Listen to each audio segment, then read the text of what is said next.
Comunicación verbal y no verbal. Primero, comunicación verbal.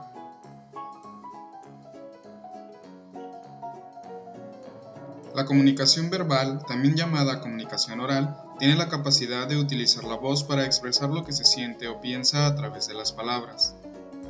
Dentro de sus principales características están que es espontánea, que utiliza modismos o dichos, etc., que hay acción corporal, que se repiten palabras, es casi siempre informal y es dinámica.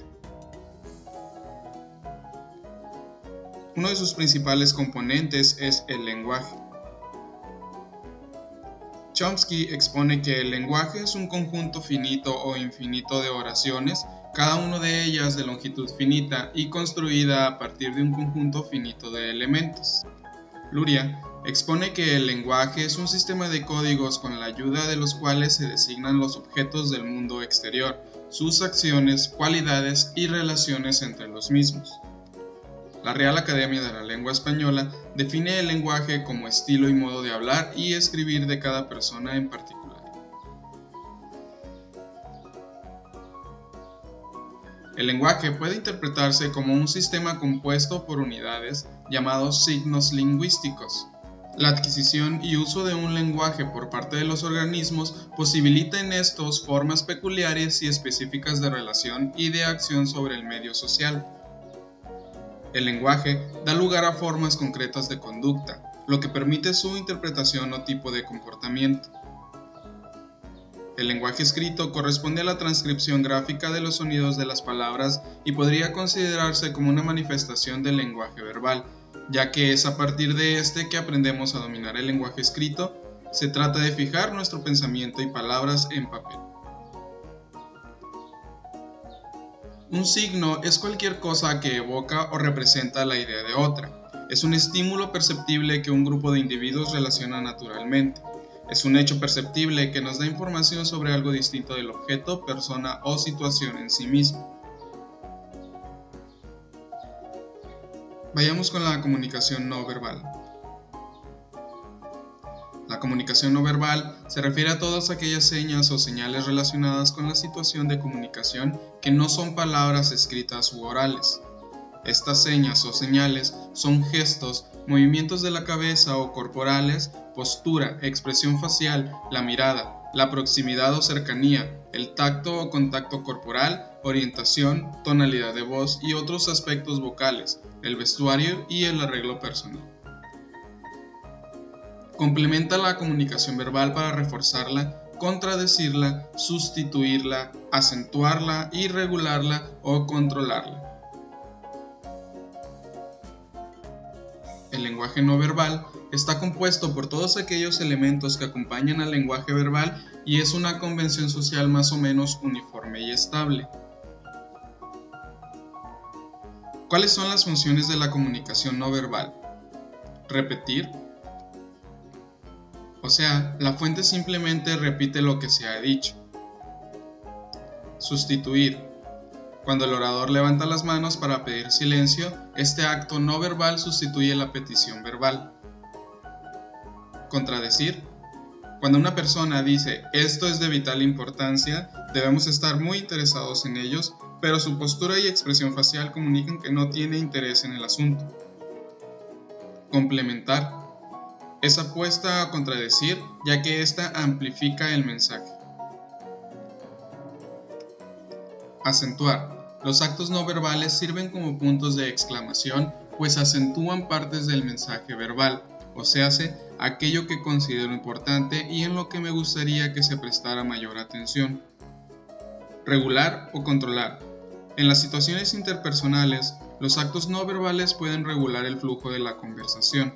Un cambio en la posición del cuerpo, en el contacto visual, en la expresión facial u otro movimiento corporal o gesto son señas que pueden indicar que no se entiende el mensaje, que al receptor no le interesa el mensaje, que el receptor quiere hablar o que la fuente desea ceder la conversación a otra persona. Los tipos de comunicación no verbal son corporal o kinésica, paralingüística y espacial o proxémica. La kinésica se deriva del griego kinen, que significa mover. Uno de los objetos de estudio de la kinésica han sido los movimientos y los gestos corporales. Se trata de emblemas, que son sustitutos no verbales para la palabra o las frases específicas, movimientos en general. Las funciones de la kinésica son los signos de afecto, que son expresiones faciales que reflejan el estado emocional de la persona. Puede reforzar o contradecir el mensaje verbal. Signos de control. Son movimientos corporales y gestos faciales que monitorean y controlan la comunicación verbal con la otra persona. Proveen la retroalimentación que se necesita para saber si se entiende el mensaje o si se necesita aclararlo. Signos de adaptación. Son movimientos y gestos faciales sin intención de comunicar. Son esfuerzos para adaptarse a las necesidades físicas e inmediatas, como un grito de dolor. La paralingüística es el estudio de la expresión de los mensajes no verbales producidos por la voz. Sus componentes son las cualidades de la voz, que involucran la amplitud y el control del tono, ritmo y articulación, así como la resonancia del labio vocal. Las vocalizaciones son reír, llorar, gemir, bostezar, eructar, tragar, inhalar o exhalar profundamente, toser y algunas vocalizaciones más como el o, etc.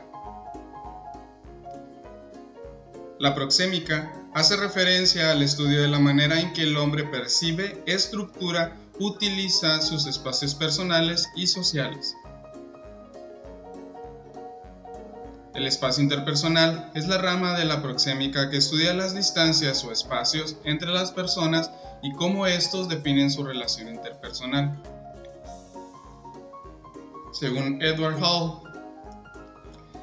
la distancia íntima se compone de 0 a 0.5 metros. Permite que las personas se acerquen de manera que lleguen a compartir el calor y el olor de los cuerpos. También permite tocarse con las manos o piernas. Esta distancia íntima se comparte justamente con las personas más allegadas, como nuestros familiares o nuestra pareja. La distancia personal, que es desde el medio metro hasta el 1,5 metros, permite tocar a los demás si extendemos nuestros brazos. Se perciben los perfumes, los olores fuertes y los colores. En la fase lejana, una persona todavía puede tocar si las dos extienden sus brazos. Esta distancia es la que generalmente se comparte con el grupo de amigos. La distancia social, de 1.5 metros a 3,5 metros, se usa cuando interactuamos de manera informal con compañeros de clase y amigos en una reunión social. Las transacciones de negocios y las conversaciones formales entran en esta fase. La distancia pública, de 3.5 metros en adelante, no es posible captar los detalles de las caras y los ojos de los demás, pero se puede ver y oír sin esfuerzo. La territorialidad se refiere a la identificación de una persona o grupo con determinado espacio o territorio, de tal forma que señala la titularidad sobre ese territorio y su disposición a defenderlo. Los territorios primarios son los objetos, áreas, eventos, ideas que el individuo posee y se transmite a través de artículos posesivos como mi, mis, tú, tus, su o sus. Los territorios secundarios son objetos o áreas que no son de la propiedad del individuo, pero que ha usado o se le han asociado. Por ejemplo, un lugar específico donde sentarse en clases. Los territorios públicos son áreas que son accesibles para la mayoría de las personas, como un parque, el zoológico, la plaza, etc. Y esto es todo. Utilizarla en tu vida diaria o para tus clases. Hasta la próxima.